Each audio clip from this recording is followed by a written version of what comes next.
Okay, we are live. So I just wanted to talk about some news about Heyman Lee's killer, Adnan Syed. The first thing is this week what happened is that Heyman Lee's family, led by her brother Young Lee, who just so inspiring, such a warrior for his sister, they have asked the Maryland Supreme Court. Now, this is the same Supreme Court that in 2018 confirmed guilt for Adnan Syed. Now I'm thinking maybe it was 2019, but I believe it was 2018. Fact check me on that. Confirmed his guilt. And we really thought that this was the end of everything that the podcast Serial had started. They are asking the Supreme Court to intervene in the in this decision. So what happened was when Adnan Syed's conviction was totally vacated, and we'll talk about the way that it was vacated.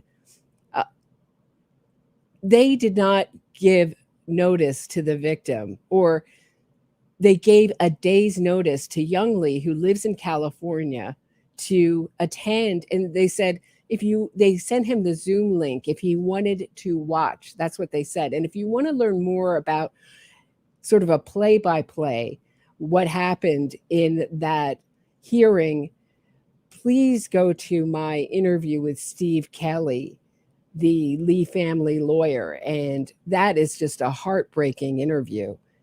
So so they appealed this decision to vacate Adnan Syed's conviction, and the court agreed, but they also affirmed that 1 day's notice is enough time for the victim's family. That is called, it just says in the law, sufficient notice. They affirmed that that was sufficient notice. And that is a really dangerous decision for victims' families in Maryland. So I'm really glad that they're appealing that particular part. I could not believe that when I read that 1 day's notice, it 1 business day. So you get like, hey, something's happening Monday. We're going to send you the Zoom link. I mean, and the idea to send Young Lee the Zoom link is so that he wouldn't be there. And interestingly, Amy Berg was there, Sarah Koenig was there. All these people have seemed to know about this. The entire Maryland Innocence Project seemed to be there to cheer Adnan on. But the rest of us were just shocked. And really, the decision that put Adnan Syed's conviction back in place had trouble with what's called an in-camera meeting between the judge and the prosecution, which is just now another arm of the defense, because Marilyn Mosby is one of these Soros DAs, woke DAs, whatever you want to call it. She's a former defense attorney herself. She is facing fraud charges, and she kind of did this as she was exiting out. And the defense. So Erica Sutter, who's Adnan Syed's lawyer. So what the court objected to was that they had this meeting in secret. So what in-camera meeting means is no cameras, the opposite of what you would think. No cameras, no court reporter, no record of what was spoken about. And that obviously interferes with such a high-profile case, with the public's right to know what kind of happened there. So that's why Adnan Syed's conviction was reinstated, and they thought that 1 day's notice is sufficient notice. So we'll see how the Maryland Supreme Court goes. You know, Adnan Syed's, when they made that decision back in 2018, 2019, it was a 4-5 decision, very tight. You know, you have to remember that this is a heavily Democratic state, and that is the news, and I was delighted to see that this week. Also, Andrew Hamill, who's a former defense attorney, he worked defending a lot of death row. I don't know of a lot, but death row inmates. And he worked with something in Texas called the University of Texas Capital Punishment Clinic. And anytime I hear clinic and capital punishment or any kind of clinic having to do with our law, I get worried. So he wrote a piece, not what you'd expect from someone with that background, a piece about Adnan Syed's guilt. It's called The Wrongful Exoneration of Adnan Syed, and it's in 2 parts. It was released in Quillette. It's very well written. And he goes through the evidence against Adnan Syed. I mean, I was expecting more of an article about how Adnan got out and less of an article having to do with the evidence. But it's an excellent review of the evidence. And had you, I don't think we've ever had any kind of review besides Reddit, really, of all the evidence. I know The Intercept did a great job. Ken Silverstein and Natasha Vargas Cooper. Oh, back in, when was that? 2015, I want to say. Did great pieces, interview with Thoreau, interview with Jay Wilds, who's like a ghost figure in this story now that his conviction stands, and now Adnan's is reinstated, but for a while we had a accessory to a murder stand and the actual murderer's conviction vacated, just very strangely. Also, and you wonder what's on the screen here, I wanted to talk about this interview that Andrew Hamill did about his piece with Jason Whitlock. And I just thought it was very interesting. I don't know if we're going to get through all of it today. It's very long, especially if I'm going to be stopping and starting it. But I thought it was a fantastic interview. I just thought Jason Whitlock was more informed than 99.9% of the journalists out there about what I'd call innocence fraud and the grift, what I'd call a grift that got Adnan Syed out. Now, one of the, we'll talk as we go through. So let's go through it. This is a global CalLink prepaid call from Adnan Syed, an inmate at a Maryland correctional facility. From This American Life and WBEZ Chicago, it's Serial, one story told week by week. I'm Sarah Koenig. If I never hear that music again, happy. Oh, it's my nightmare.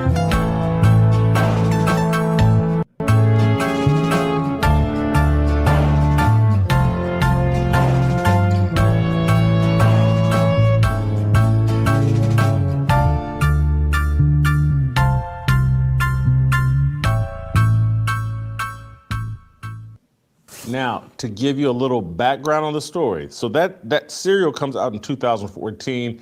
It sweeps the podcast world, ropes in people like me, thousands, millions of people around the country, ropes us all in. We're all addicted to it. It's so powerful that 5 years later, HBO does a documentary, which is basically based on the Serial podcast. I think it was called The Case Against Adnan Syed. Let's play that trailer. When you are working on a case that you think is a wrongful conviction, you're only on one side, and that side is getting to the truth. The day she went missing was just a normal day to me. It never hit me that something could be wrong until they found her body. The suspect is Adnan Musad Syed. 그 아이를 죄를 주는 것밖에는 바라는 게 없습니다. It felt like they gotta have the wrong guy. If he did what he did, then who's the person that I saw every day in class? For years, I've been saying to Adnan, we should go to media, we should go to journalists, because they can do things we can't do. But nobody realized it's going to turn into anything big. Adnan Syed's story has captivated millions since the launch of the podcast Serial. Serial is what brought new evidence to the case, but Serial was not going to exonerate him. Now, 18 years after he was sent to prison, convicted murderer Adnan Syed heads back to court as questions about his case continue to surface. As investigators, we go beyond what law enforcement has already done. Failure to investigate more thoroughly is a major mistake. I never thought about him over all these years. This was a person that had a life. This is an interesting case, but it's people's lives. I know there are things that don't look good for me. I'm telling you, that's what happened. How could anybody think that he's being straight about this? That doesn't make him a killer. Makes him an unusual person. This is perhaps the critical piece to this case. They were going to follow that wherever it took them. This is a piece of evidence that nobody even realized existed. I want you to look into my eyes and tell me of your innocence.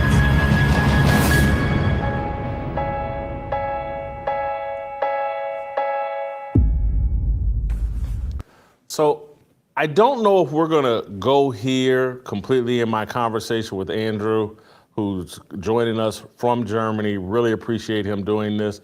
But I do want to just set this framework up for a larger discussion at a later time on this show or after I'm done interviewing Andrew. This is a story about Sarah Koenig, the host of Serial, female journalist. Story about Rabia. This is awfully glitchy. Are you guys is this getting glitchy? If this continues to be glitchy, I may actually just remove this and try a different way to watch this. Is it bothering you that it's glitchy? I don't know. I don't know. Okay. All right. I'm going to try a different way. Hang on, guys. Please stand by. Should I play some music or something? Hold on one sec. So I'm just going to remove this and hold on one sec. Oh, and find it a different way. This is the excitement of a live show. You just never know what's going to happen here.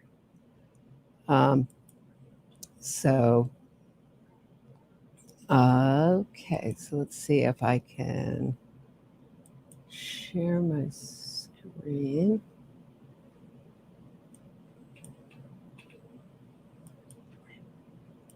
Okay, here we go. Let's see if we can do it like this. Now I see nothing. Wow, this may be just a really...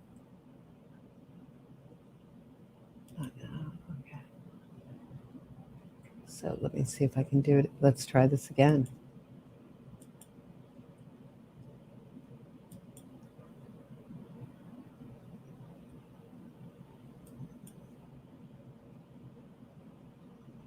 Okay. Oh, wow. Oh, that's crazy.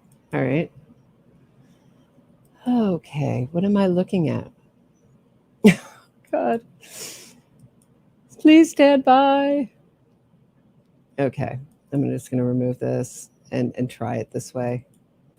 Arabia Chavre, okay. I believe. She's related to Adnan. That seems to be better. The primary person that seems to have who improved drove all the narrative that Adnan was wrongly convicted. She's worked tirelessly to get Adnan's conviction overturned. This is a story about, and here now, this is a story about the Baltimore State's attorney. I think her name's Marion or was Marion Mosby. This is a story about women and the criminal justice system. We won't probably go down this rabbit hole with Andrew, but when I walk away from this story, because I'm going to confess, I went down this serial rabbit hole in 2014, 15, whenever it was popular. I went so far down the rabbit hole, I reached out to Rabia. I donated money to Adnan's defense. And so here I am in 2023, years after. I probably gave $1,000 to his defense. I can't it happens remember. To the best of us, Robbie and I Jason. exchanged emails at the time. But here I am now in 2023. And Andrew Hamill, sitting over in Germany, He's an American citizen, but he's lived in Germany for quite some time. But he puts the case together about how, Adnan's actually guilty. And his conviction has been wrongly overturned. And he wrote a great piece for Quillette. I think it published last week or within the last 2 weeks. I can't remember when I read it, but I immediately reached out to Andrew. I was like, man, I got to get you on the podcast. This blows my mind because all this pressure from Serial, from HBO, and then this state's attorney in Baltimore comes in out of nowhere after this guy spent 20 years in prison. They exonerate this man and say that much of the defense was based on He gave $1,000 alibi witness named Asia McLean, who says that she was with Adnan at the time of the murder or whatever. Wow. Anyway, Andrew's reporting, writing, and telling the story blows up that entire narrative, says that, hey, this is just a really simple case, and the facts are overwhelming. This guy did it. Andrew's not real upset that Adnan is now free. He thinks that, 20 some odd years in prison for a teenager that killed someone is probably appropriate, but he should not be exonerated. See, that's a really important point with a lot of these people, and some of my issues with Hamill's article. For one, he portrays Rabia as a true believer, that she is so too close to the case to see that Adnan's guilty, and I would disagree with that. I think she knows Adnan's guilty. She doesn't care that he's guilty. She wants to get him out. It's our people versus everyone else. She's part of his family. She's not related to him, but he's against the world. So she's joined his crew, even if it's team murderers. She has no problem promoting the innocence of murderers that pretty much everyone, like Scott Peterson, think is guilty. So she doesn't have any moral issues with promoting the innocence of murderers. When Rabia saw the West Memphis 3 Paradise Lost documentaries, that's what gave her the idea she wanted to make a documentary. The only person she knew in media was Sarah Koenig. So there it was. That was the whole birth of Serial. Little did she know, and she's exploited it to the fullest. It's a grift. And this is not someone who's can't see that Adnan is guilty. Anyone who looks at the case will conclude that. Even when they hired investigators, we just saw the HBO trailer, those investigators for the HBO documentary were like, no, sorry, we can't say that Heyman Lee's boyfriend at the time, Don, did it. We can't say that. Sorry, guys. They were dying to, even though they were being paid to basically come to that conclusion, they couldn't say it. All roads lead to Adnan. Not only has he never had an alibi, as he's sitting in prison, can't think, somehow he'd rather be viewed as an amnesiac. And I think it's very smart to do that, because it's better to come off like, I just don't have any memory, than to be pinned down into a lie. And Hamill makes a good point that he does get pinned down in a lie, because when Asia McLean's letter comes out, he has a sudden memory. He said it fortified his memory that he had met her in the public library. Now, nothing fortified his memory. I just thought, well, your memory couldn't be fortified as you're sitting in prison decade after decade. You, as an quote innocent man unquote, you can't put it together what you did that day. I just thought that was really funny. So he does get caught many times saying, I asked Hay for a ride. I didn't ask Hay for a ride. But his alibi and whereabouts, he's always kept that vague. He just can't remember. It was an ordinary day. Just the ordinary day when his girlfriend went missing and he loaned his car and his cell phone out. Just that kind of ordinary day. So I think we'll talk a little bit more about what's missing in this piece. And maybe I've just gone through too many of these, what I'd call innocence fraud grifts, that maybe I should be happy that he's writing an article about Adnan's guilt, But I don't think the question right now is so much about guilt. It's about how he was let out and how dangerous it is that our legal system is crumbling, and that this can be done on such just the two pieces of evidence that were so apparently so explosive that let Adnan Syed out. One was the DNA on Hamill shoes, and that sounds kind of actually good, right? There's shoes. No, the shoes in the back of her car. And two, and it's interesting that Jay said Adnan wore gloves. And two was a witness, notes from a witness testimony, basically an interview of Bilal's wife, who was this dentist who's now went to prison, who was Adnan's mentor, sort of friend, kept a picture of Adnan in his wallet. So is his wife saying that Adnan had threatened Hay before her murder, that she was very concerned that he had done this. And because it's never explicitly said Adnan, they say it's a mysterious guy who was threatening Hay. That's Adnan Syed. So Adnan Syed, evidence pointing to Adnan Syed himself let out Adnan Syed. I mean, that makes a mockery of our criminal justice system. If that doesn't make a mockery, I don't know what does. So let's continue on. Well, I think it's the Supreme Court in Maryland eventually overturned the exoneration. I think the exoneration happened in September of 22. And then here a month or two ago, the Supreme Court comes back in and says, Marilyn Mosby, what did I do? Oh, I went backwards. Did I go backwards? It's not an exoneration. Marilyn Mosby wanted to exonerate him. She totally vacated the conviction before it could be really challenged, and then said, see, you can't challenge it. It really doesn't exist anymore. Really crazy stuff. Anyway, I don't know where we are. I went a little too far back. Forgive me. He's being straight about this. This is where we are. Okay, here we are. So, and Andrew Hamill, sitting over in Germany, he's an American citizen, but he's lived in Germany for quite some time. But he puts the case together about how, Adnan's actually guilty, and his conviction has been wrongly overturned. And he wrote a great piece for Quillette.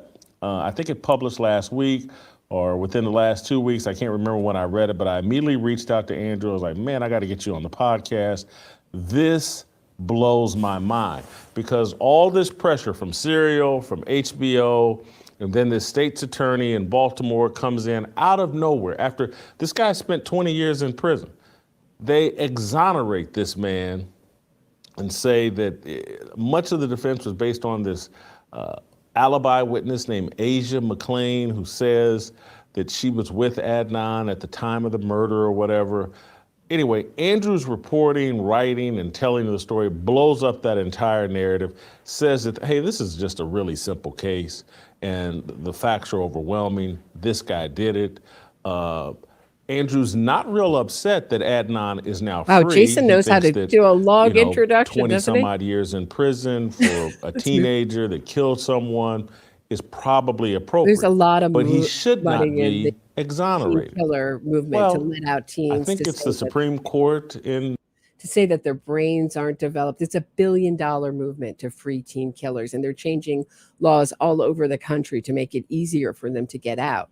So that's some of the ideology behind why some people are celebrating Adnan Syed's, getting out of prison. It's certainly not an exoneration. He hasn't been exonerated. And right now, he is the one responsible legally for Hamill's murder. Maryland eventually overturned the exoneration. I think the exoneration happened in September of 22. And then here a month or two ago, the Supreme Court comes back in and says, nah, we're not overturning this. This is wrong. Adnan is still free, but his conviction is no longer overturned. There's, I just read a story, I think today or yesterday, the victim, Hae Min Lee's family, I think her brother is complaining and has filed complaints with the Supreme Court about this case. They want Adnan back in prison. But Andrew Hamill, without further ado, without further setup, welcome to Fearless. Thank you for joining us. Let's just start. Let's start here basically. Who are you? Why are you interested in this case? When did it catch your attention? Why are you involved at all? Sure. First of all, Jason, thanks very much for having me on the show.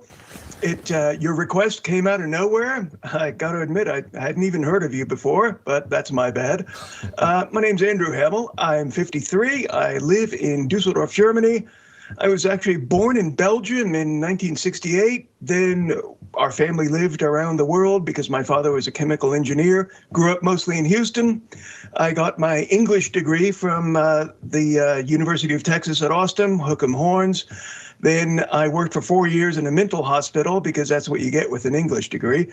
Then I went to law school at the University of Houston, graduated in 1996. Then I worked for 10 years for an organization called Texas Defender Service. They still exist, and they represent death row inmates in Texas. And they would be happy to have a contribution. They were great people. It was fascinating work. It was constitutional law and criminal law at a high level. So he wants us to donate to this organization, not helping victims, but helping criminals get out of jail. And so his background is as a criminal lawyer.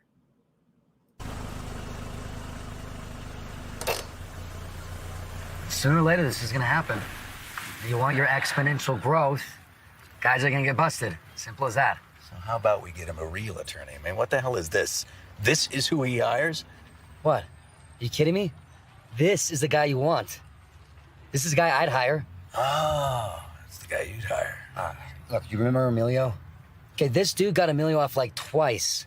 Okay, both times they had him dead to rights, yo, and then poof. Dude's like Houdini. Seriously, when the going gets tough, you don't want a criminal lawyer, right? You want a criminal lawyer. Know what I'm saying? Okay. I just had to thank you for indulging me. Here we go. But then, the stress was too much for me. I just couldn't handle it. You're working 70, 80 hours a week. So I went to Harvard Law School and I got a master's in law, and then I decided to become a professor. So, and then this fax came over and they said, we need somebody to teach American law in Germany. And I always wanted to maybe try living in Europe. So I went over and started living here, and I just really liked it. I like the climate, I like the weather, I like the people. I've since learned to speak fluent German. And I got interested in this case. I mean, the first time I got interested was the time we all got interested when Serial came out in 2014. And I listened to it and I thought, it's, there's a lot of issues here and there's a lot of things going on here. What's Jay's deal, et cetera. Yeah. You know what I thought when I heard Serial for the first time? I thought that Adnan sounded like a low-life street hustler thug. That's what I thought. Wow, boy, did we have different impressions. But I didn't give it much more thought. In 2016, I decided to leave academia because it was kind of getting boring, become a translator and a writer and a journalist. And so the first couple of big journalist pieces, and I concentrated on law because that's that's how I was trained. I did a bunch of big journalistic pieces on the case of Jens Søring, who was convicted in 1985 of a brutal double murder. You probably haven't heard of him. Not many people have, but he's a German guy. And so living in Germany, his case was big over here. I looked into it and I realized that his innocence claims were bogus. And I wrote a piece about it for Quillette, and they were nice enough to publish it. And I know an editor there, Jamie Palmer. He's a great guy, brilliant writer, brilliant editor. And so he said that last piece was really interesting and got a lot of engagement. What else can you think of? So I looked into Adnan's case. And, of course, I watched all the documentaries and listened to all the podcasts. And then, I went on Reddit and I realized that people on Reddit had unlocked a huge trove of information about the case. And that nobody, the thing is, Redditors had looked at it and analyzed it and come to the conclusion, most of them, that Adnan is clearly guilty, but nobody had really put it all together and brought it into sort of an accessible format. And so, what am I doing here? Oh gosh, bless. What his point was is that, nobody had put it together. The Redditors put it together at you laughing at me, at incredible threads with links to documents. I mean, they really put it together. He didn't have to take 2 years reading this. So we'll see. Maybe we can skip by some of Andrew Hamill's resume here. Let's just start. Let's start here basically. Who are you? Why are you interested in this case? When did it catch your attention? Why are you involved at all? Sure. First of all, Jason, thanks very much for having me on the show. Your request came out of nowhere. I got to admit, I hadn't even heard of you before. But wait. We're going way back. Sorry. Let's move forward here. Brilliant editor. And so he said that last piece was really interesting and got a lot of engagement. What else can you think of? So I looked into Adnan's case, and, of course, I watched all the documentaries and listened to all the podcasts. I'm scared. And then, I went on a case that you think is wrong. Every time I touch it, it goes all the way back. Why is it doing that? It's so weird. Anyway, if someone knows in the chat, let me know. He's covered Jen Soring's case, which is a guy who just got out, who killed his girlfriend's parents, I believe. I'm not super familiar. I remember I looked into that case real early into this into this podcast. So it was really, so he's familiar with, he's familiar with one of these. That guy had a lot of support. He's familiar with these campaigns. He has a post on his Substack where he talks about the fact that the people that support these murderers, he specifically calls out Jason Flom of the Wrongful Conviction podcast. Jason Flom's money helped start the Innocence Project. He, Amanda Knox, and a host of other people who are really well known in this movement. And he says, well, why don't they want to discuss any of the facts of the case? Well, my experience is I've invited Jason Flom. Actually, Jason Flom's PR agent wrote me. I think I mistakenly got sort of part of a mass emailing, he's available for interviews. I was like, great, I'd love to have him on. I'm very familiar with his work. Have him come on for a civil discussion. They wrote me back, and I never heard back. Then they said they were going to circle in someone higher up, and I never heard back from him. So that was it. So. University of Texas at Austin, hook 'em horns. Let's move forward. Sorry about that. It's had a really positive resonance, and I'm glad about that. And I've read part 1 and part 2, and both of them are wonderfully written, crafted, an economy of words, despite being both really long pieces. And so it does not surprise me. It comes across like, wow, this guy put a year's worth of work into this. This could easily be a book. So for those of us like myself who listen to Serial, did our own little research in our spare time, and were convinced, hey man, I think Jay is shady as heck. I think the police are shady. I think they're in bed with Jay. They're protecting him. Maybe he's an informant and he's connected, blah, blah.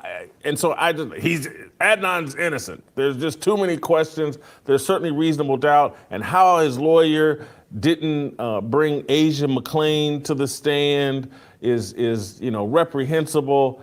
And I reached into my pocket and Adnan's innocent. I got to help.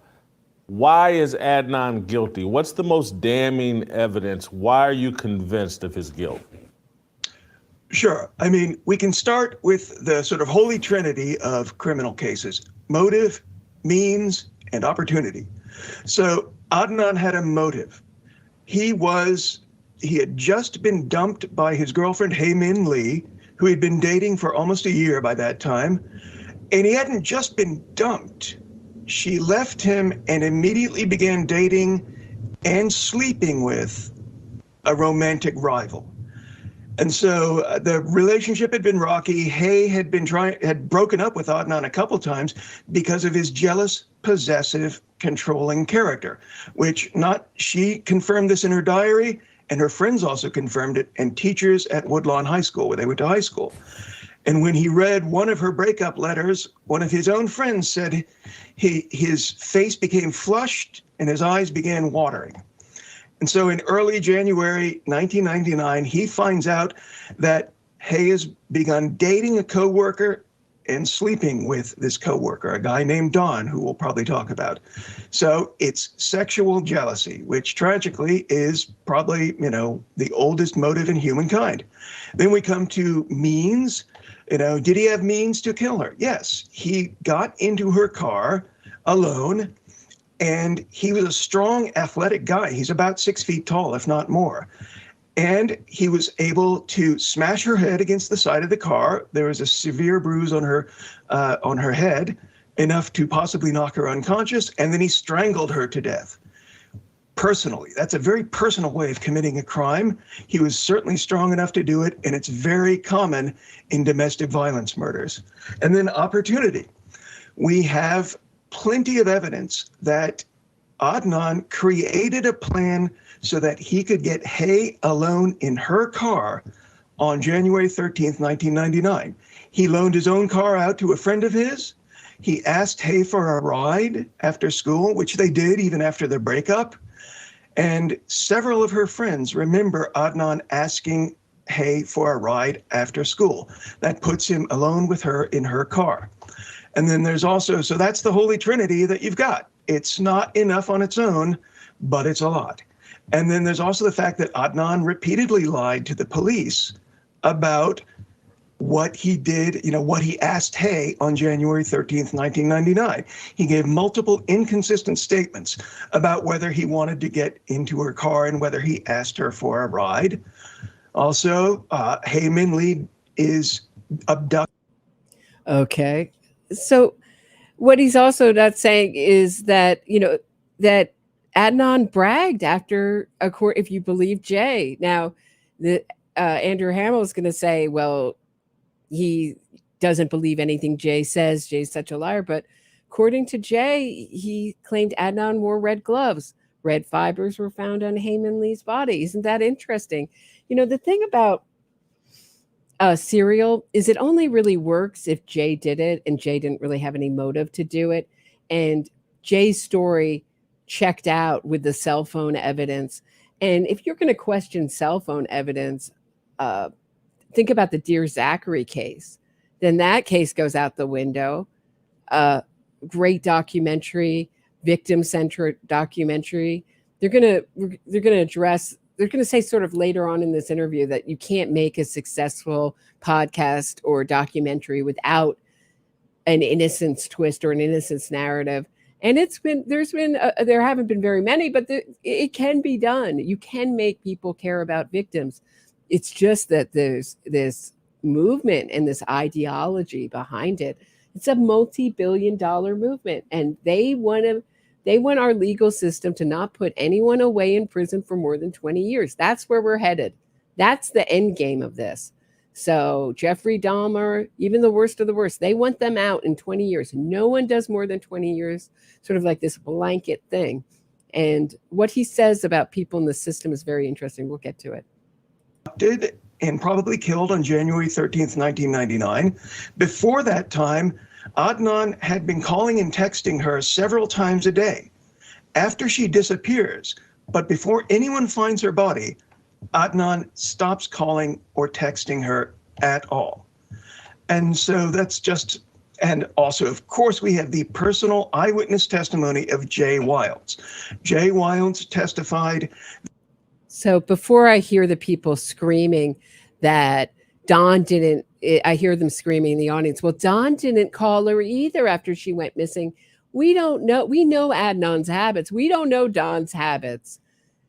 He seems more, from what I've gathered, a little bit more of he's playing a little hard to get, little distance. This was a newer relationship. He was a little bit more cautious. Hay was just madly in love. She wrote his name 100. Andrew Hamill writes in this 127 times in her diary. And her AOL profile, this really dates her, said that she was a full-time girlfriend. This is an extremely accomplished young woman. And she wanted to be known as Don's full-time girlfriend. So that will tell you, she was crazy in love. And it must have been such a relief to get away from Adnan, who was so possessive and controlling. She must have felt like a bird out of a cage.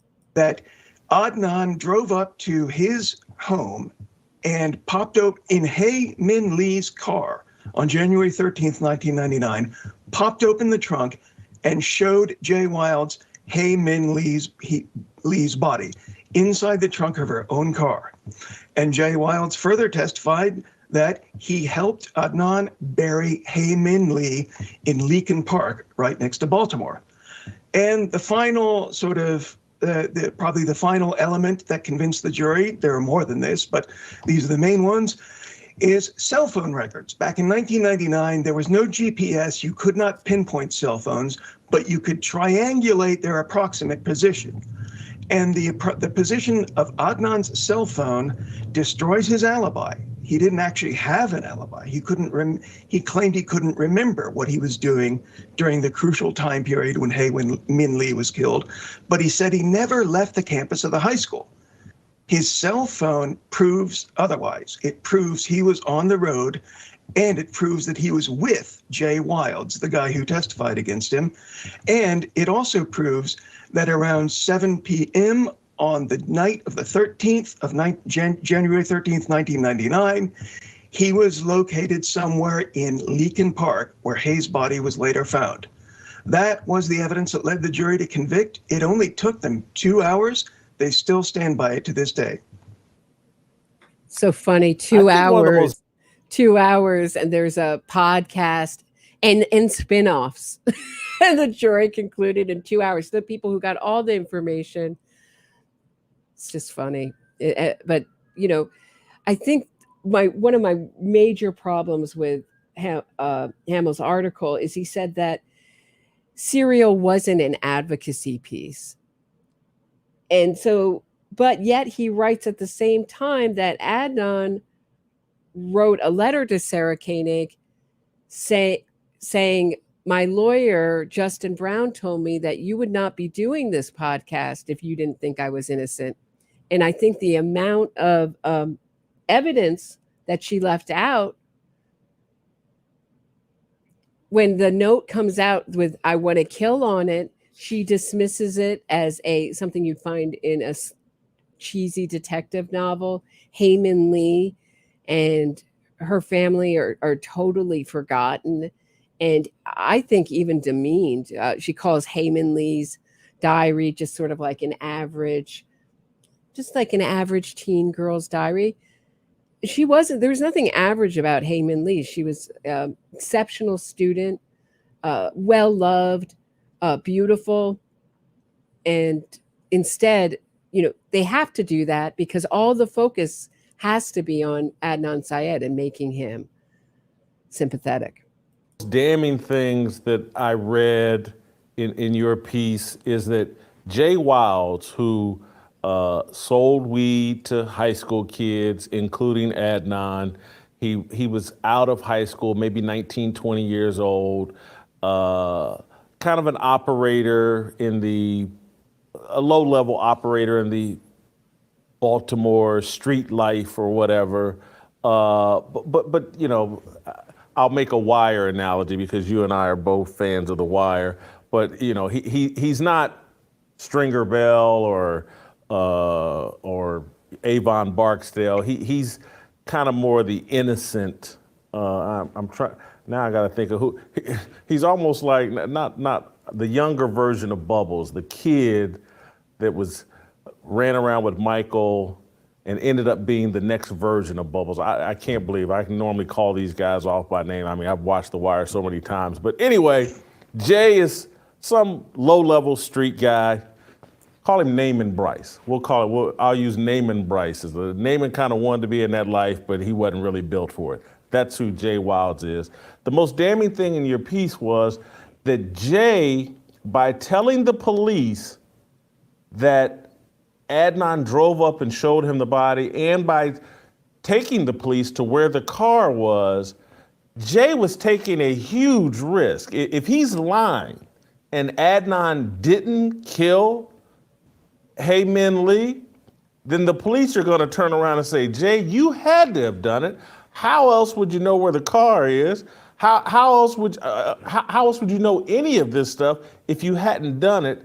I just can't see Jay taking that kind of a risk if Adnan, because at that point he would not know, well, maybe Adnan's got a great alibi and he was with his mom and dad and his whole church, and this is all going to blow up in my face. I thought that was the most compelling thing in your article. Yeah, and that is something that people who are pro Adnan just can't really get around. So, I mean, Jay Wilds, he claimed in a 2015 interview that he was actually moving pretty serious weight of weed and was pretty scared. But, he wasn't, a major criminal. He wasn't a mastermind. He agreed to help Adnan out with Adnan's vague plans to get revenge on Hae. And then, suddenly he realizes Adnan's calling me up. He's got Hae's body in her own car. He's asking me to help bury her. He does it, and then he keeps silent. And he obviously hopes all this is going to just go away. Nobody will ever find Hae-Min Lee's body, and then it'll all just fade. But on February 9th, just under a month after the time she disappeared, her body's found. It's found in Leakin Park. And the police investigate several suspects, including Adnan, because obviously as the ex-boyfriend, he's high on their list. They get his cell phone records. And so what they see, at this time, cell phone records from AT&T only said what calls came from the cell phone, outgoing calls. And the cops immediately see, this is in late February 1999, that there's a lot of calls placed to Jin Pusateri. And she is a friend of Jay Wilds. She is not a friend of Adnan. She doesn't know who Adnan is. She's no longer a student at Woodlawn High School. So the police go and interview Jin Pusateri. And, she gives a couple of interviews to police, one with a lawyer, and she admits that she knows that Hae-Min Lee had been strangled to death. That was the means of her death. And so the police realize, okay, we have kept that information secret until now. And then, so the first thing Jin goes, she calls up her friend Jay and says, Jay, man, the police have a list of calls. Your phone number is definitely going to be on there. What should we do? And Jay told her, tell the cops to come to me. Tell the truth to the cops, tell them to come to me. Because Jay knew his number was up. His goose was cooked. They were going to find out his involvement. And he goes and he talks to detectives without a lawyer.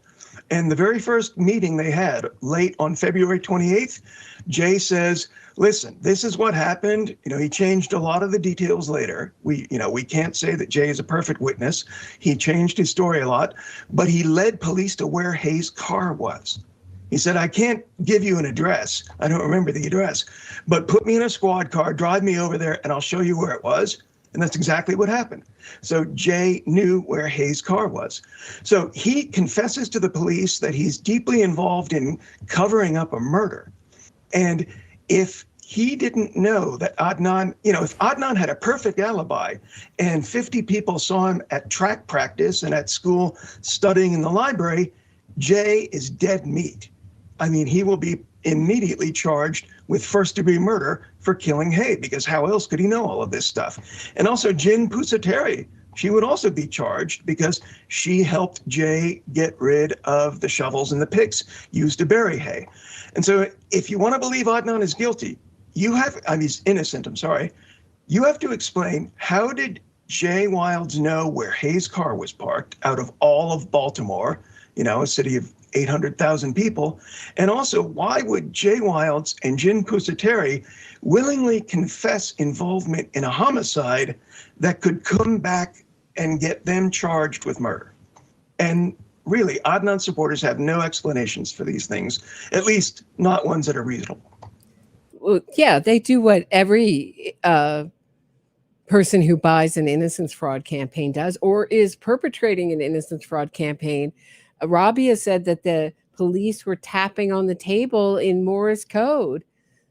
Lord knows how Jay knew Morse code or some kind of code to give him a code. I mean, how does that even work? Like 3 taps, turn left, the car, to tell him where the car is, as if the police sat on the car and Heyman Lee's brothers calling them, trying to find out how the investigation's going. Mother's crying in the back, weeping. They just know where this car is, and they just are like, well, we're just waiting for the right honor student to pin this crime on.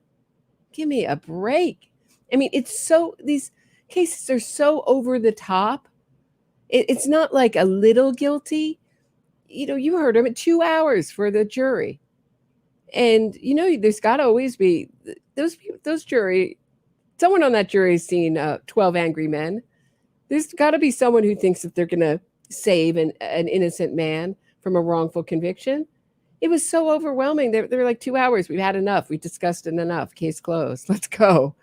And still, not every appeals court, when they came up with, and it's really interesting, Andrew Hamill's article brought up all this forgotten evidence of the narrative. And that's a really important part of this innocence fraud grift, is to bring up people like Asia McClain. They never used Asia McClain as an alibi. And Asia McClain's offer she wrote Adnan a letter to help him for some of his unwitnessed, unaccounted for time between 2:30 and 8 o'clock. Now, how did she know that was his accounted for time? And was she with him that whole time? Some of it. I mean, some of that's a huge chunk of time. She's basically saying, I'll give you an alibi anywhere between 2:30 and 8 o'clock at night. And she was paraded around as the savior of Adnan Syed forever. Then one court went with that, bought that line of BS. Another court, the other court bought the cell phone tower stuff. And then it went to the Supreme Court, and the Supreme Court was like, no, thanks. It's crazy. So this is nuts. The other people that I think don't have a reasonable explanation, as I read your story, listen to you unpack it today, is the American media, and particularly the media in Baltimore. If a guy in Germany can research this and figure this out, why couldn't someone at the Baltimore Sun, at the New York Times? I mean, this was a national story. Serial is one of the most popular things to ever hit the podcast world. Everybody talked and wrote about this. Why is no American journalist writing, reaching the conclusions, connecting the dots the way that you did? And I know you're an American, but you're living in Germany. Oh, sure. Yeah, and right. That's a really interesting question. And I think in many ways that may be one of the most important questions this case raises, is that the journalists are supposed to be skeptical. They're supposed to be looking for answers and questioning credibility, and they're supposed to be, to take things apart from the very foundation and build a good story. But I think Serial started it out because Serial put forward this extremely compelling, incredibly masterfully well done series that had everyone hooked. And then this sort of narrative gets established. And I think there's also a lot of groupthink among American journalists. So let's talk about that groupthink. So Ken Silverstein and Natasha Vargas Cooper, strangely at The Intercept, went against the grain. Serial was hugely popular, and they decided to look into it. They interviewed Jay, they interviewed Thiru, and they really came on the Adnan is guilty side, which is the only, in my opinion, rational side to come up with. It's so overwhelming. And the way he was treated, he describes his co-workers, so here it is. He wrote this in his piece, Ken Silverstein, after he left The Intercept. He wrote, some colleagues like Jeremy Scahill were upset after the first installation of Natasha interview with Jay, the state's flawed but convincing key witness, and our co-byline two-part interview with the lead prosecutor, Kevin Urich. Sorry, I think I may have said Thuru, both of whom had refused to speak to Sarah Koenig for her serial podcast. Jeremy even threatened to quit over the second installment. According to two of my colleagues who witnessed what they described as his temper tantrum in the New York office, he told them he couldn't believe that we'd so uncritically accepted the state's view of the murder, even though our stories were backed up by our own research, our unique reporting, and our reading of court documents. One day at the office, frustrated, Natasha wrote Team Adnan on a sign on Jeremy's office door. The internal objections delayed the second installment of our interview with Urich for a week. And then Glenn Greenwald also gave them an incredibly hard time. I'll link this in my Facebook group. I'll link this article. But basically, he says that we found that it's not such a good narrative to go with, that the state got it right. Adnan is seen as the little guy up against the man. And they really so that's why journalists, they don't want to be outcast. They want to fit in. They want to be popular. They want to get rehired. And most of our media, unless you're going to Fox or Newsmax or Quillette, are going to be, and a few other outfits are going to be very, very left wing. And the story they want to hear is the justice system got it wrong. And we've heard that story ad nauseum since, for over 100 years. Certain situations. And I think that groupthink happened here. Sort of people who consider themselves progressive and nice and, who wanted to ensure social justice and reform the criminal justice system. They heard from other people they trusted. I love that. Oh, crap. I did it again. I know exactly what I'm doing. I'm hitting the bar. Sorry, guys. What he's talking about, though, he says the people who are nice and well-meaning and good, and want to reform the criminal justice system like it's a good thing. To what a reform. Look at what's happened with the criminal justice system reform. Bail reform, that was a huge success in New York. We've had rising crime everywhere, rising injustice, an absolute imbalanced justice system. And to put in these DAs, that's no longer a justice system. You have two defense attorneys talking to each other in court. That's what our justice system has become. So bear with me while I... The American media, and particularly the media in Baltimore, if a guy in Germany... Okay, I think, right? Can't see Jay taking that kind of a... Okay, here we go. Said some of your lawyer friends upset with you, but Rabia... Okay, let's go back. Sort of people who consider themselves progressive and nice and, who wanted to ensure social justice and reform the criminal justice system. Not fraudsters. They heard from other people they trusted that Adnan Syed got a raw deal. And they just assumed that must be true because people I like and know and that I get along with every day believe that. And they just didn't have, they didn't have any motivation.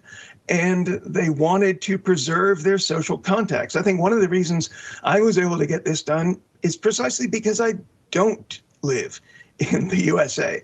So I don't, I'm not dependent on anybody. Nobody funds me except for me getting paid. I don't have to care who I pissed off. I have a lot of liberal criminal defense lawyer friends who were pissed off by these articles. And, but, they understand that I'm a journalist now. I'm no longer an advocate. And so I think there's, groupthink, confirmation bias, filter bubbles in many parts of the American media landscape. And that's why they missed this. The evidence was all there. It's all on the internet. All you have to do is just sit down and read it. No one missed anything. These people know Adnan's guilty. They just want to be popular. This is where the money is. This is where the work is. And no, this wasn't some kind of mistake. This was some kind of overlooked thing. Are you guys getting tired? I don't know if this is going on too long, but this may be an epic, long marathon, long live. Let's see. I think we're about halfway through. And lots of journalists just didn't do it. What has been the reaction? You said some of your lawyer friends upset with you, but Rabia, I don't know if I can pronounce her last name properly, Chavre or whatever, very charming, very it's the first time I've heard interesting, passionate person about Adnan's defense and innocence. You wrote about how virtually everybody telling this story needed to stay in her good graces to get information, and that's also part of the reason why this story has been told in such a distorted fashion. But have you heard from her? How has the reaction been to your piece? Well, the reaction, it's been really encouraging. First of all, I have to say David Simon, the producer of The Wire, retweeted it with praise. And that is an amazing feather in my cap because, I'm nowhere near the quality of a David Simon. The man is a genius who's produced fantastic television, very probing stuff. And also, I've gotten a lot of comeback from other people who thought they knew what the case was all about, but they read the articles and they realized, no, there's a lot more to this than that. Now, I would have to say, I sent a draft of the entire article to most of the people I criticize in it. And I told all of them, please send this to anyone who cares, anyone you think might have a comment. And I'll put a comment in the article. And if you have a correction, I will come back and correct it. I never got any word back from any of them. They were not interested in defending their work. And Rabia has tried to ignore the article. She blocked me on Twitter, of course. But she has mentioned it obliquely since then because, I think she realizes that the article is getting traction. It's not some kind of crazy rant. I really tried to put forward an honest case. And I got to say, Rabia, her commitment and her passion are legendary. She did a great job advocating for Adnan Syed. I think the Hamill family would disagree.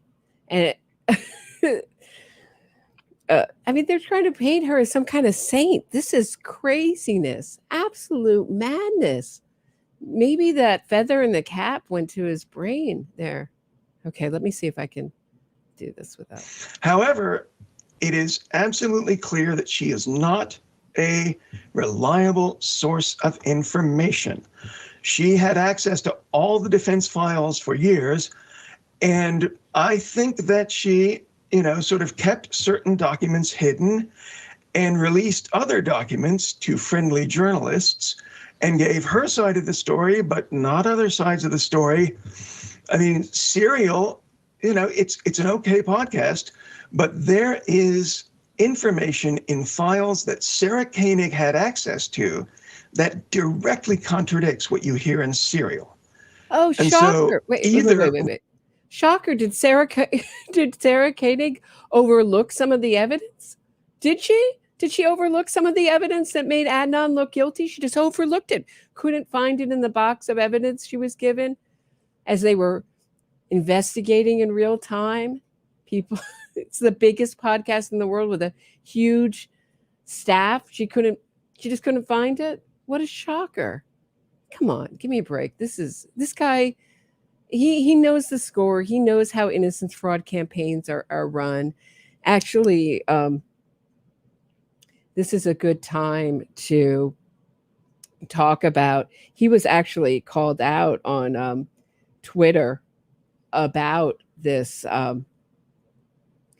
about by Innocent Fraud Watch in about why he didn't talk about the Innocence fraud. And he said, hold on, let me check. I actually took a screenshot. Hold on one second of it. And he said, okay, so Innocence Fraud Watch says, you stated in your part 2 of Hae-Min Lee's killer's overturning of his conviction and release from custody. Instead, he was freed based on his own false claims and the biased media coverage they generated, unquote. Neither the killer or the media were responsible for this. Lawyers were. And Syed's lawyers were doing, and he writes back, Syed's lawyers were doing their job under U.S. law. That means meeting in secret, giving the family 1 day's notice, putting in totally what they know is totally bogus evidence of Adnan's innocence to release him. I would call that borderline ethics, but okay, which requires them to zealously advocate. Yes, you want a strong defense for all defendants. Absolutely agree. For their client, but what they did was something else, I would argue. Okay, so maybe you got lost. He said, which requires them to zealously advocate for their client's cause. Other lawyers, Simpson, Miller, Feldman, Becky Feldman, who comes from the Innocence Project, made sloppy, unconvincing arguments, which I detailed at length. I wouldn't call anything they did, quote, fraud, unquote. Why doesn't he want to say fraud? Oh, thank you, KZ, for the super chat. Send Adnan back to prison. Appreciate it. I agree. So, why doesn't he want to say fraud? He helped get out this guy named Paul Colello, and who killed 2 men in 1993. He killed Michael Lovespear and David Ray Taylor, and he was sentenced to the death for it. His wife was also sentenced for murder, and she was given a life sentence. She was able to reverse hers in 2 years. Funny. It didn't take the 23 or 33 or 40 years we see the Innocence Project in these Innocence Project cases. She was able to reverse her faulty conviction in 2 years. So he's been part of this movement. He's not going to criticize a movement that he's been part of, but he knows it. He knows it well. And he's disingenuous to say that he doesn't think anything of this is fraud. I would... his conviction was reinstated for some shenanigans. So Rabia did not send these documents to Sarah Koenig, or Sarah Koenig saw these documents that directly contradict what you hear in Serial, what Adnan says in Serial, and she decided to ignore them. Because when you get on Rabia's bad side, she is a volcano. She's a pistol. She will really, really launch a campaign against you. So she hasn't done that with me yet. I'm happy to talk with her or debate with her about the case at any time. But, she's too biased. She's too one-sided. And no journalist should rely primarily on her for information about this case. Yet they did. Have you heard from Sarah, the host of Serial? Has she responded to anything that you've written, or perhaps you reaching out to? One of David Simon's comments about this article in praising it was to say it's really dispassionate. And so I had to make sure I understood the word dispassionate. And it's what I think without passion, sort of sober, and I think fair. And I think there's some really positive attributes. But should we be dispassionate about a murderer getting released in this way? She has not. I sent her management firm and also Ira Glass a copy of, a draft of the entire piece. I said, I objectively criticize your piece in, pretty stark terms here. And I would really like to have, I'd love to have your input. I want to hear what you have to say and, how you came about this piece. Unfortunately, I have not yet received any answer from her. And I'll just give you one example of something that I find very problematic about the podcast. In episode 2 of the Serial podcast, Adnan Syed says from prison, he's, calling her from prison, and he says, I would never have asked Hae Min Lee for a ride after school. Never. Because she always drove straight from Woodlawn High School to pick up her little cousins at the daycare center at 3 o'clock. So that's 45 minutes after school ends. She would never have gone to McDonald's or 7-Eleven. I would never have asked her for a ride after school.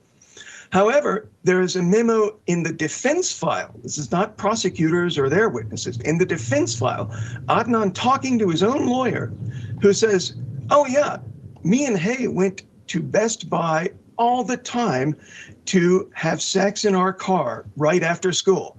So we'd drive to Best Buy, we'd have sex, and then Hae would leave and go pick up her cousins from daycare. Sarah Koenig said that she'd gone through the entire defense file and looked for anything.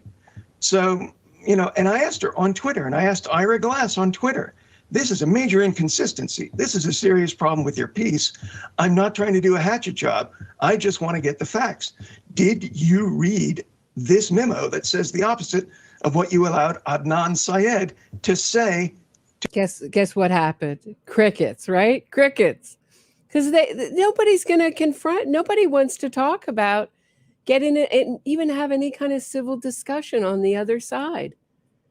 Because they can't. They only want to talk about their case with softball questions, fellow true believers in a documentary that they can manipulate.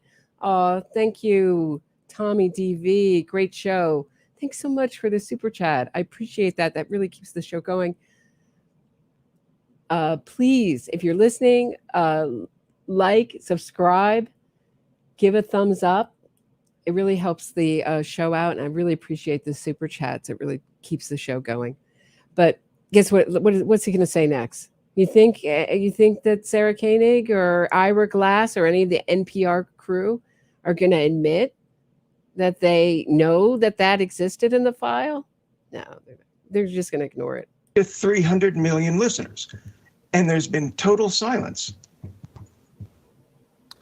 Andrew, there were some other realizations I had to come to reading your piece.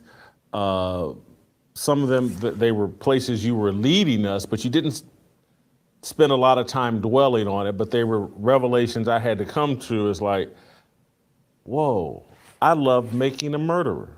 And you make a little small comment in there about making a murderer is bogus as well. And what it leads me to the conclusion is like, See, this is really funny about this is Jason Whitlock is just waking up to Innocence fraud, yet he is so sharp on it. He's sharper than, like I said, 99% of the journalists out there. He's figuring this out. He's putting the pieces together. And I don't think Hamill was expecting it. So much money to be made right now as a documentarian or as a podcaster in this whole true crime, let's raise doubts about someone who's convicted. And so Sarah Koenig has too much of her brand and she's made too much money arguing that Adnan may be innocent to ever backpedal on that. And that there just seems to be in America money from sponsors or networks. Hey, if you got something that makes the American criminal justice system look corrupt, we will finance a documentary, a podcast, or whatever that promotes that narrative. Is that how you see it from afar? God bless you, Jason Whitlock. Cheers to you. You nailed it on the head. There seems to be a lot of money in saying a guy's innocent and not so much money in saying he's guilty. Tuesday Money, she's the voice of this podcast. It's her voice in the introduction. Love you. Thank you for the very generous super chat. Love you, Roberta. Love you too. Keep up the awesome job. Thank you. It's sweet. So, yeah. Thank God bless that Jason's the one doing this interview and that he's waking up to this. And the history of innocence fraud, my understanding is it goes back 100 years at least to Sacco and Vanzetti and those cases. And then you have the Rosenbergs. It's always been politically aligned with this super left. However, it just seems to have excelled with the Innocence Project when they figured out they could use a documentary.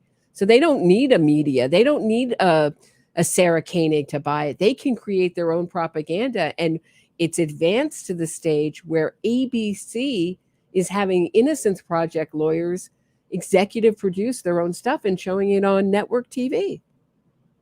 So it has no opposite. There is no opposite movement. It's just a money machine. Yeah, I think there's a lot to that.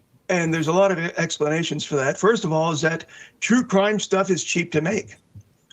Usually the entire story is in the public domain, so you don't have to pay for rights. Oh, it's just because it's cheap to make. So instantly, Andrew, I have he pivots on it. He says, well, it's just cheap to make. That's why there's like a plethora of these documentaries about a wrongfully convicted killer. Granted, in America, we seem to love it. We're a very freedom-loving country. We seem to love the story of an innocent man wrongly convicted. We can't get enough of it. But if it's so cheap to make, if true crime is cheap to make, it's just as cheap to make about victim and their families and make it compelling. It can be done. I've kind of pivoted a little bit on that since the beginning of my podcast. I used to say, well, it's not an exciting story. I think it can be made to be an exciting story. Just have to finesse it and know how to cut it, et cetera, et cetera. You don't have to hire any actors. And if you get a hit like Making a Murder or Serial or, The Staircase, et cetera, you'll make loads and loads of money. And, there's nothing wrong with that on its own. But the whole problem is that all of these... There's nothing wrong. Oh, wait, let me be fair to him and let him finish his sentence. Podcasts have and series, they have a slant. They're always looking for a miscarriage of justice, something that went wrong, because that's how you get the viewers. That's how you get eyeballs on the TV Something screen. You were doing in the early 2000s. So eventually, if you just watched all of these podcasts and serials and true crime exposés, you would come to the conclusion that the American criminal justice system is a crapshoot. That, it's no more reliable than a flip of a coin. And that's simply, I've critiqued the American criminal justice system for racial discrimination, prosecutorial misconduct, and providing bad attorneys to people who are indigent and facing criminal charges. There's a lot of improvement that needs to happen. But it is not a crapshoot. It's not random. It's not arbitrary. If you compare it to many other criminal justice systems across the world, as I've done, I've participated in, criminal cases in France and the UK and Germany. The American criminal justice system does a very good job of finding out who did crimes and prosecuting them and generally protecting defendants' rights. The very first thing you have to ask of a criminal justice system is, do the police care about solving the crime? And do they have the resources to do so? Billions of people live in systems where that is not the case. In China, in India, the criminal justice systems are miles behind. So I think we have to, these podcasts and series take a very narrow, one-sided perspective. Well, that's where we're headed, Andrew. That's where we're headed. We're headed to a system like as bad as China. That's what this innocence movement, wrongful conviction movement has done. It has run former defense attorneys as DAs. So we have DAs like Marilyn Mosby who are only interested in getting criminals out and doing the criminals' bidding. There's no one representing the people and representing the victim. Our justice system is being destroyed from the inside out. And I know you're in Germany. I don't know if you've heard that we're having a little problem over here with our justice system. but that's where we're headed. It's not getting better. It's kind of the assumption in his statement is that our justice system is getting better. It has been racist. And I'd really like to hear, I invite him. This is an invitation. Andrew Hamill, come on. Let's have a discussion. I'd like to hear about how it's so, what you found in terms of race. That's not a particularly an angle of interest of mine, but let's talk about it. But this claim of the wrongful conviction movement that it's so racist, our system is so systematically in its system, in the way it's set up, is so systematically unfair, I found to be totally untrue. And I think that's what your point was too. But it's getting taken apart, so it's totally out of whack. And it's hanging on by a thread. Always working with arguments that defense lawyers put forward. And they just let the prosecutors on screen for maybe 5 minutes. And that just leads people to have excessive distrust about the system, which is, very... Really? Excessive distrust about the system? Was it born from the multi-billion-dollar movement and the media surrounding it? Come on, you know about this stuff. I just love how he's playing naive, like he doesn't know about this. Reliable, and frankly, Americans should be thankful that our cops are generally not corrupt. They don't ask for bribes. Amen. They try to solve cases, and they usually get the right people. And our judges are also pretty honest. And so I think you have to, I'm saying that as a former defense lawyer and a critic. It's, the pendulum has swung too far towards, sort of general blanket criticisms, if you ask me. Correct. That's what I found so fascinating about David Simon supporting your piece. I am a longtime fan of David Simon. He's someone that I would put on an idol pedestal. The name of my company is RWSA. It celebrates Mike Royko. That's what the R is for. The W is for Ralph Wiley. The S is for David Simon. And the A is for Michelle Alexander, another huge critic of the criminal justice system. She wrote the book, The New Jim Crow, blah, blah, blah. David Simon, what I loved about him was The Wire. I thought he told the truth in The Wire. We're at odds, or at least he's at odds with me. I'm always going to love David Simon for The Wire. But he doesn't like me anymore, and so we don't communicate anymore, and that's fine. But I was shocked that he would endorse your piece because he's gone so far the other way, where he tends to. His last HBO piece, I can't remember the name of it. We Run This Town or something. It was about. It made the Baltimore police just look absolutely horrible. Does anyone else find David Simon's work totally boring? I may be the only one who finds his work completely boring, including The Wire. I'm sorry. I know everyone loves it. I just couldn't get into it. I was bored. But let's continue on. So he's one of these people who's supporting kind of like, we're going to get a better system. And this is where it gets really interesting. And it was somewhat based on a true story. And David has swung where I think he's a little less objective about law enforcement, the criminal justice system. The Wire to me was pitch perfect, showed both sides very objectively. And so to see him support your work, I don't think you could have gotten a better endorsement than David Simon. Yeah, I would agree with that 100%.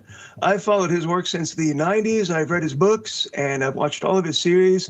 To me, the sort of like overlooked gem of David Simon is Show Me a Hero from 2015. Loved it. Which is about building public housing in Yonkers. I mean, you can't get anything less sexy than that, but he turns it into a great series. I was also totally surprised that he chimed in. And the thing is, he said, I just got sent this piece from a fellow writer in Baltimore. I don't know what the publication is like, but I think these pieces are dispassionate and good. And I think, I really agree with your verdict on The Wire because, working for years in the criminal justice system, so much of that series rang true. Simon knew really how cops think and also, how criminals think and how they interact and all of the really complicated thing is David Simon writes complicated, sophisticated, thoughtful drama. And I think basically, I didn't know that he was critical of true crime stuff, but, I bet that, if you interviewed him, I guess you're not on good terms anymore. He's a very irascible guy. He's, the angriest man on Twitter, as he says himself. But, I think he's basically, his idea is that the people on both sides of the law, criminals and cops and detectives, they're humans and they're complex and they have complex motivations. They're never all good, never all bad. And what really causes the problem is institutions that sort of, get their claws around people and crush them, whether it's a detective trying to fulfill some, stupid quota, or whether it's some guy who just got, pulled over for a broken taillight and they find dope in his car and suddenly he's got a criminal record. The institutions can sort of like crush and reduce people. And he's really good about that and really sensitive about that. And I guess, he sort of thought that I had a little bit of the same wavelength. So this next point of reference I want to make connects to Adnan and what he's doing now, because correct me if I'm right or wrong here, he's working for some Innocence project that's connected to Georgetown University. Is that accurate? He's working for the Georgetown, I think, Prisons and Justice Initiative, which... Okay, so that's where Marty Tankleff works. And I did one of my favorite things I've ever done is a podcast on Marty Tankleff. It's called Did Keith Raniere's Lawyer, Keith Raniere's the guru, NXIVM, cult's guru, did Keith Raniere's lawyer kill his parents? And it took me about 2 years to find and go through with Alexa, who did the podcast with me, all the evidence against Marty Tankleff. And Marty Tankleff is teaching so he was a murderer who got off on a technicality and they said, this guy deserves no money. And he went and sued everyone and somehow managed to get millions from New York and Queens. And that developed, and that grift started the wrongful conviction, these kind of like committees that review the wrongful conviction committee of Queens. Every borough in New York now has them. They're just a grift to get criminals out of prison faster and easier and with more ease.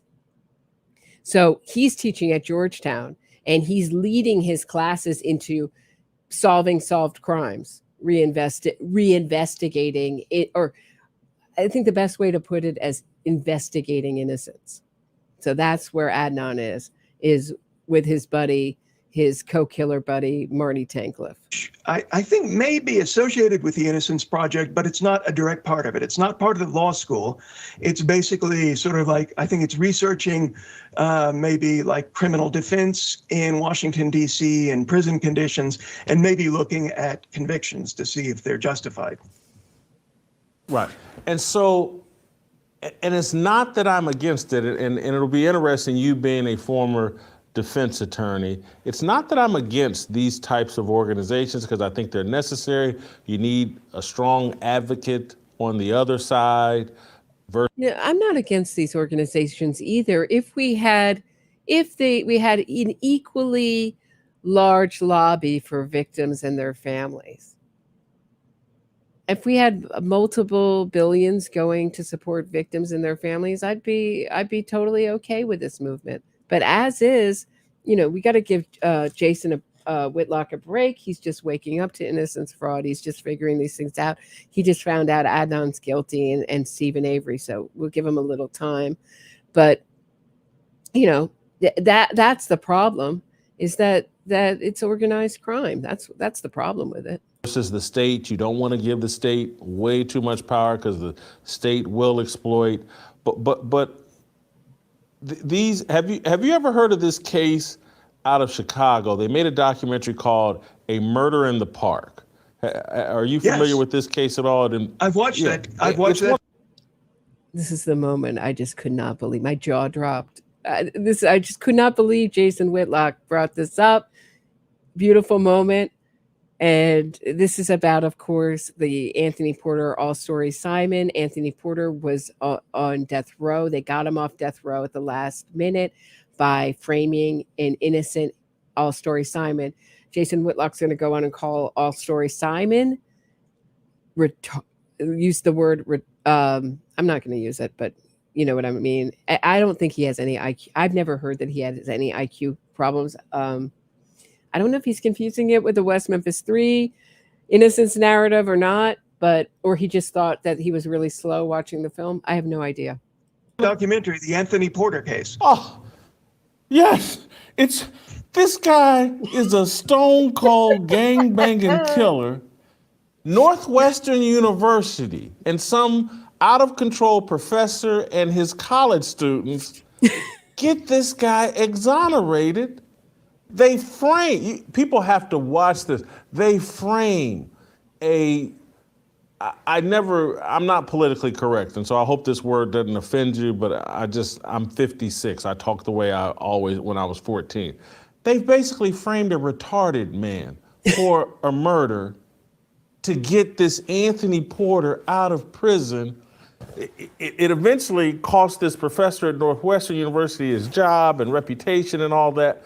But these universities and these well-intentioned, I think well-intentioned progressives, and they did all the Anthony Porter deal to basically force the governor to overthrow or overturn the death penalty in the state of Illinois. And it worked. That case directly led to the governor rescinding the death penalty in Illinois. And so in their mind, it's like, hey, if Anthony Porter's got to go free for a murder so that we can overturn that, who cares? And if our story Simon has to go to prison for a murder he didn't commit, who cares? It's all worth it.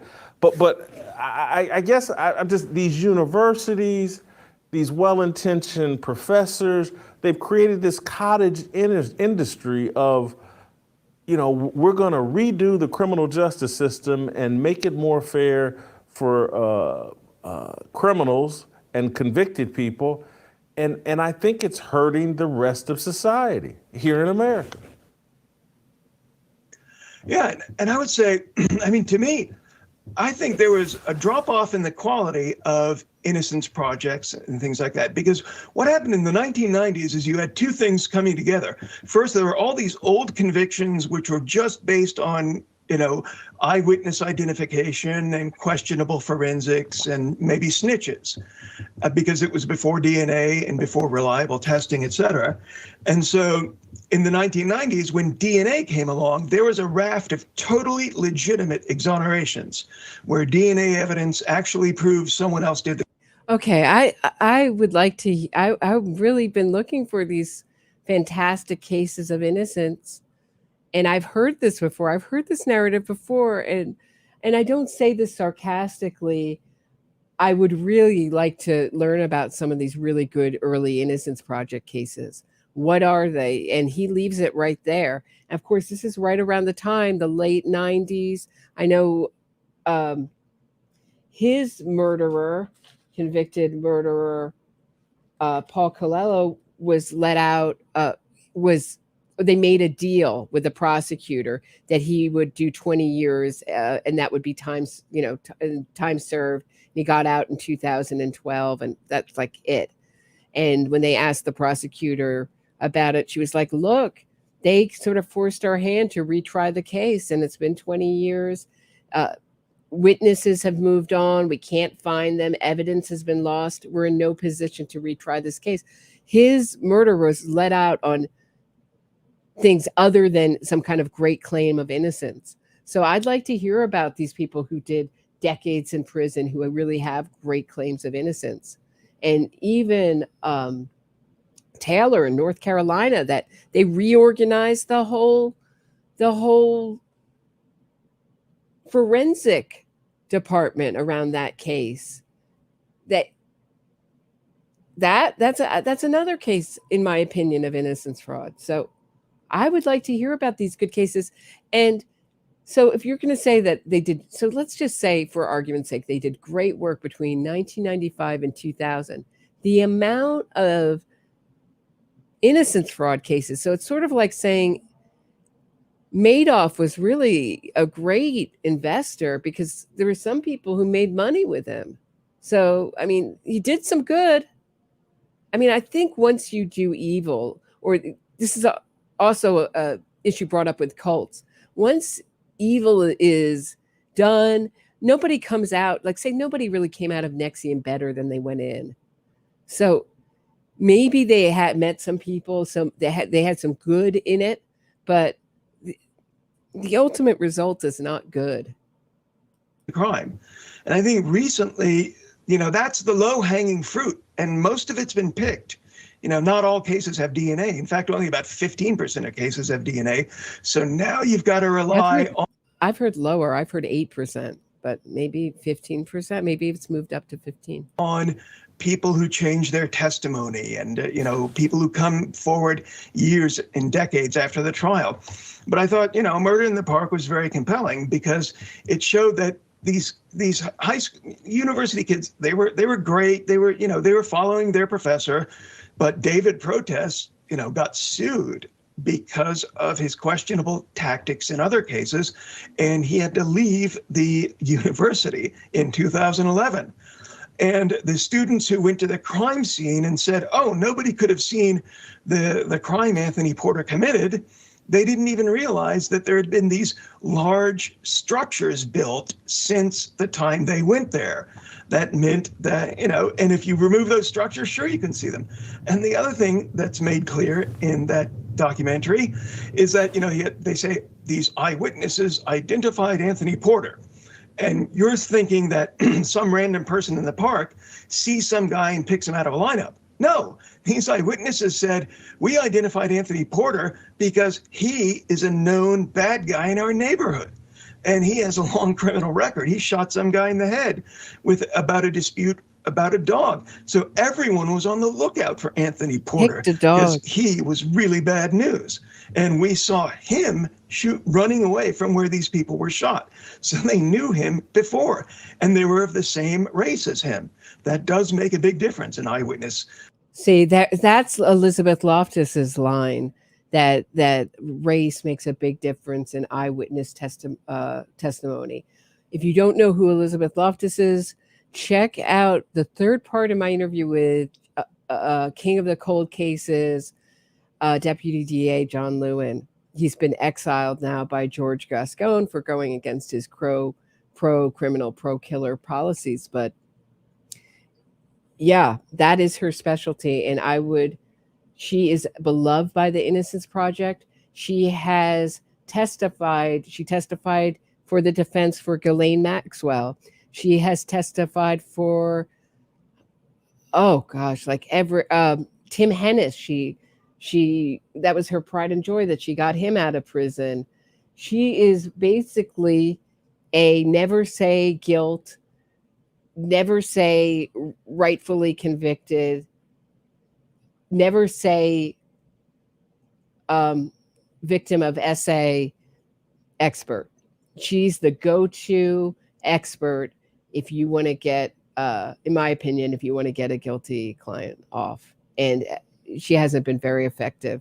I mean, she testified for Harvey Weinstein, but she's testified for, she's helped with the Ted Bundy case.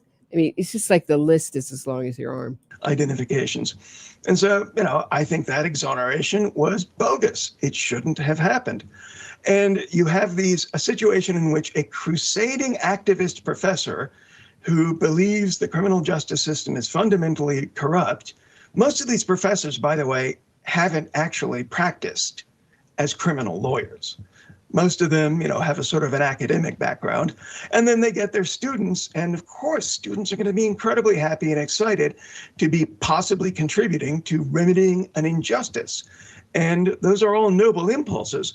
But unless you have the objectivity unless you're willing to do skeptical critiques of your own arguments, unless you're willing to look at all the evidence, you're eventually going to come up with mistakes. And that's something that, the courts are there to try to figure these things out, not professors, not. Yeah, that wasn't a mistake. If you watch Murder in the Park, which is, I highly recommend Martin Prive's book, Crooked City, he's one journalist, also police officer, who helped break the Anthony Porter all-story Simon story. That wasn't a mistake.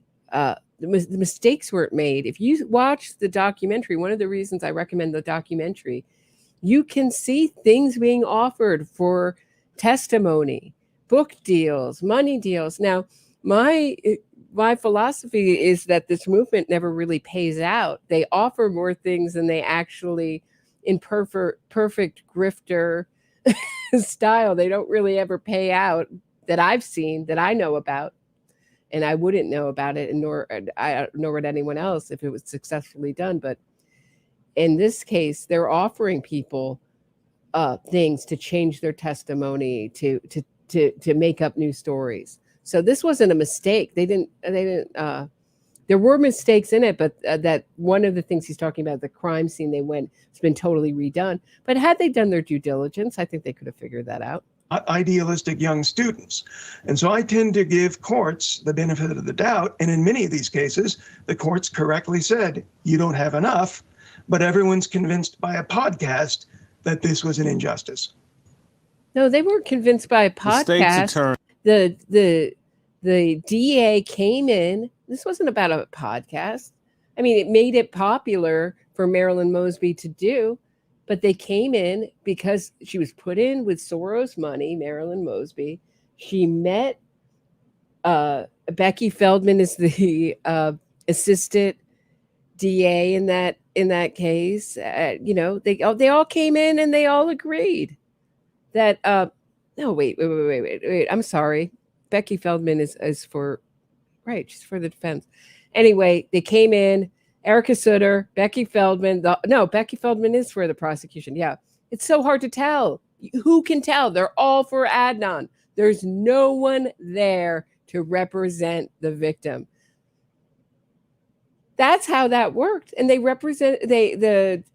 judge rubber stamped their bogus, which is what I thought it was something that these students, and we're grooming students all over the country in these Innocence Project clinics to become defense lawyers. When I go to court and I watch trials, every single law student that I meet wants to become a defense attorney. Now, that is not a scientific study but it's certainly disturbing to me that there's not one person who comes out of this who wants to be a prosecutor. In Baltimore, why did they just come in out of nowhere and overturn Adnan's conviction?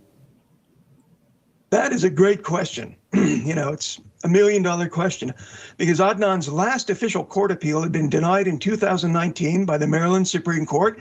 His court case was totally over.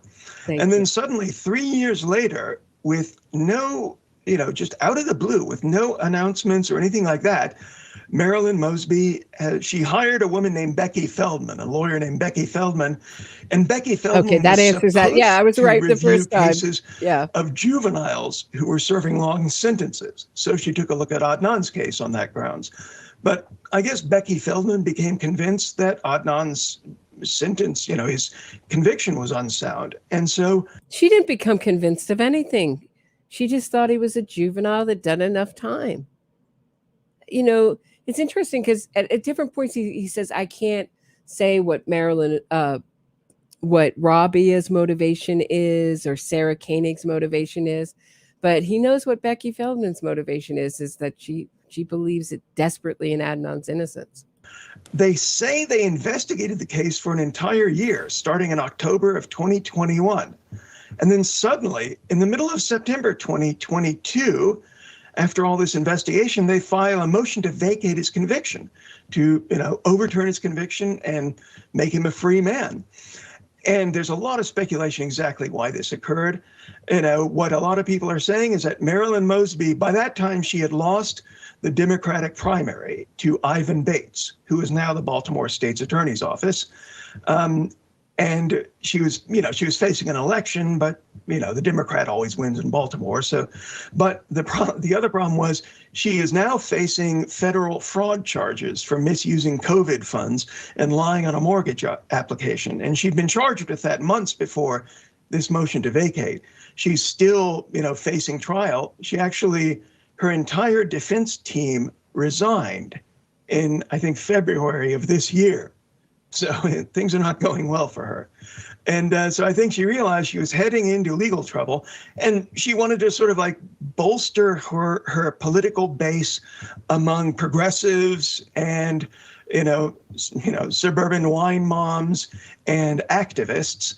And so she thought, here's a case. Suburban wine. I really hate when this movement is blamed on women. Certainly they do take advantage of women's nurturing nature. But this movement was certainly the Innocence Project was started by Peter Neufeld and Barry Scheck, two men. So and there are plenty of men in power in this movement.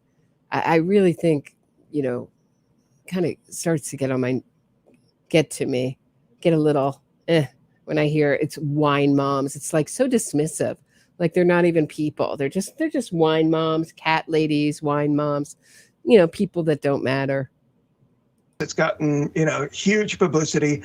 I can free Adnan and that will get people in my column. That's speculation, of course, but it's not implausible, I find. It's not implausible because I don't think it's mentioned or referenced in your piece, but my mind immediately went to, this is trying to piggyback off the Freddie Gray controversy. And, I'm a crusading person that's going to fix the criminal justice system, and I'm on the side of all the people upset about Freddie Gray, and this is a high-profile case, and, I'm going to free Adnan and ride off into glory.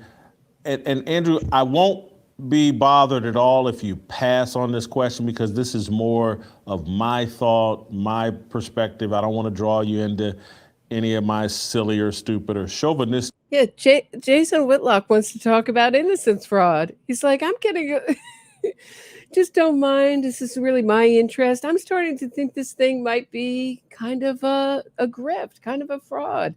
Don't mean to offend you. Thoughts.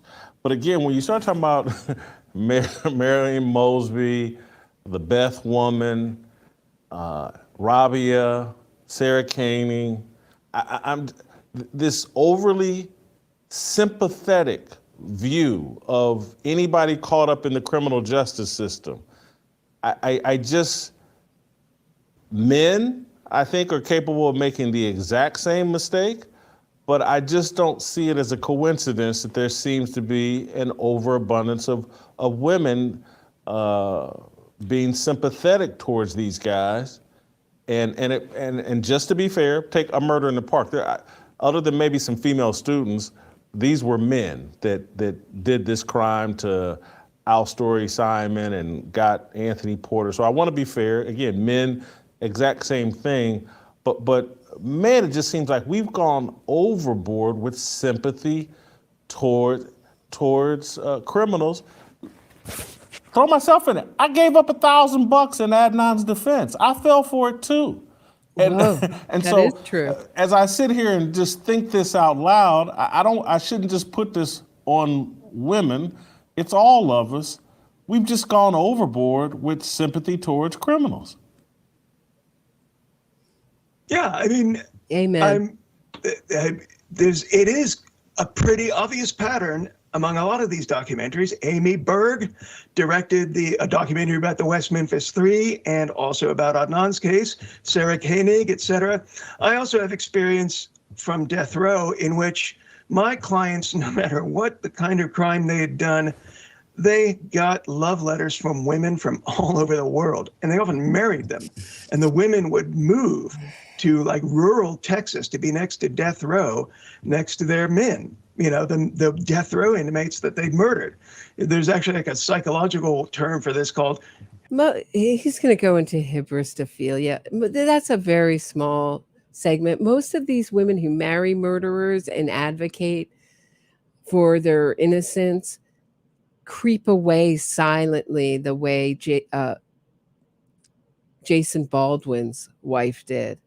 They advocate for that. They find out something or they can't live with them or whatever reason, and they just sort of creep away silently from the movement. But they're also victims too of this movement, and they're used in by the movement to say, look, if this nice upstanding member of society would marry this criminal, he has to be innocent. And they're forced out into the front of these media campaigns. So they're victims too. So it's not all hybristophilia, but there are hybristophiliacs, most definitely. They're out there, but it's a tiny segment. Men seem obsessed with it. Hybristophilia, like, falling in love with very proud, very determined men. And I just, on the other side, though, there's a lot of hard-headed female judges, especially in Adnan's case. And so, for instance, the judge who wrote the opinion striking down Marilyn Mosby's motion to vacate, her name is Catherine Grafe. She's a former prosecutor and no nonsense, and she wrote that opinion, and it is devastating to Marilyn Mosby and Becky Feldman. And another female judge, first of all, also the judge at Adnan's trial was a woman, an African-American woman named Wanda Keyes Hurd, and she did a great job presiding over the trial, sharp as a tack, fantastic work, excellent judgments. And she's come out and given affidavits saying, listen, this, so, and then not only that, but saying what? That this is BS, right? That's where you were going to go with that. And then he, I don't know. Sometimes when you're being interviewed, you can go on to the next thought. Certainly I've been guilty of it.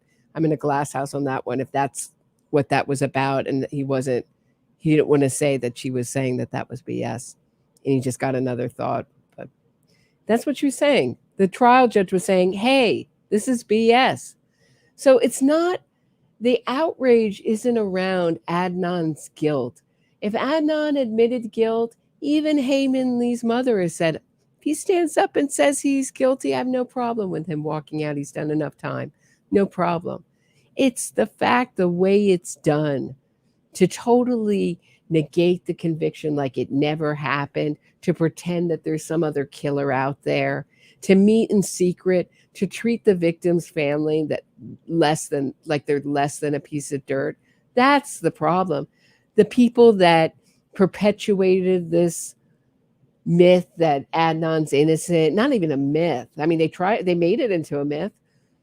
They perpetuated this narrative that Adnan's innocent, and that cell phone records that not like thousands of people have been convicted because of cell phones and tower pings. I mean, this is the Maryland Supreme Court, when Adnan lost in 2019, it was another African-American female judge, Shirley S. Watts, first Black female judge on the Maryland Supreme Court, who wrote a very, very devastating opinion pointing out that Asia McClain's alibi testimony was not accurate and not reliable and possibly fraudulent. You don't but, say. I see your, only some someone women had said get it into back a situation where they have sort of like a savior syndrome. And, they have a tendency to want to take care of people and to remedy injustice, et cetera. I'm not going to say these traits are inborn, but, that's one of the reasons we love women, is because they have that side. And so I'm not going to say that, there's women on all sides of all of these cases. But yeah, you do sometimes see situations in which women get involved on a sort of personal level and put their identification with somebody who they find sympathetic above their reasoning ability. And, Sarah Koenig in Serial says exactly this. She says, I know it's idiotic, but one of the reasons I think Adnan might be innocent is because of his beautiful dairy cow brown eyes. She says, I know it's idiotic, but I think could this guy have really strangled his girlfriend? And, I'd say as kind of a cynical lawyer dude, yeah. But I can see how, there might be a bit of a gendered aspect to this. Not cynical enough, Andrew. Not cynical enough. I wasn't planning to ask this, but just as we're having the conversation, I'm just thinking of things because obviously I love this true crime stuff because I just keep thinking of all these cases that I've fallen down the rabbit hole. But where did you come down on Michael Peterson and the staircase? And is my memory not right? Wasn't there some woman in France or some other country that fell in love with him? The editor, yes. She was maybe the editor of the documentary, and she was his strongest advocate. Am I mixing up the cases I'm thinking about? Not mixing. No, I think off the top of my head, it's been a while since I watched The Staircase, but I do think that was true because it was a French production. And I remember reading an article saying that one of the people involved in the production was close to him and had, developed some kind of a relationship with him. And and frankly, that's something that really ought to be disclosed at the very beginning of each episode of The Staircase, that somebody closely involved in making this film has personal feelings for the protagonist. Where'd you come down on that case? Really? Because Julius Jones, two Innocence Project lawyers, produced The Last Defense. That was never disclosed. It's never disclosed. These kind of I'm thinking of Devil's Knot. Mara Leverett's book was sent to Damien Eccles before it was published for inaccuracy. I mean, these are advocacy pieces. And to say that they would be any less dangerous if we disclosed it, maybe a little. Now I'm thinking about it, maybe a little. But the issue is that we have people making propaganda for killers. Do you? Because I may be of the position that the owl did it, but maybe I'm fooled. Oh, Jason, the owl did not break Kathleen Peterson's cartilage in her neck. He did not cause contusions on. Owl can't do that on her neck and break her cartilage. The owl theory is ridiculous. I'm sorry to fully ruin your world.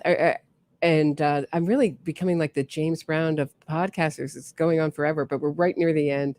But yeah, no, the owl theory is ridiculous. Push for thinking that. Yeah, I mean, it's a really interesting case, and I haven't gotten too deep into it. The owl strike theory, at first I laughed about it. But then, there are cases of owls actually inflicting severe injuries this way because they're silent. Have they strangled anyone? They make no noise. You don't know one is coming up, and they have really sharp talons and claws. I mean, I'm going to need a little bit more convincing before I endorse the owl theory.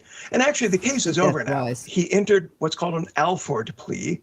So he basically... Greatest Alford plea hearing ever was Michael Peterson's Alford hearing. Candace Zamperini, Kathleen Peterson's sister, look it up, gave a fantastic speech, long, impassioned speech, where she says, Alford, Schmalford, guilt. And she goes off on everyone. It's awesome. Check it out. I'm pretty sure I remember this correctly.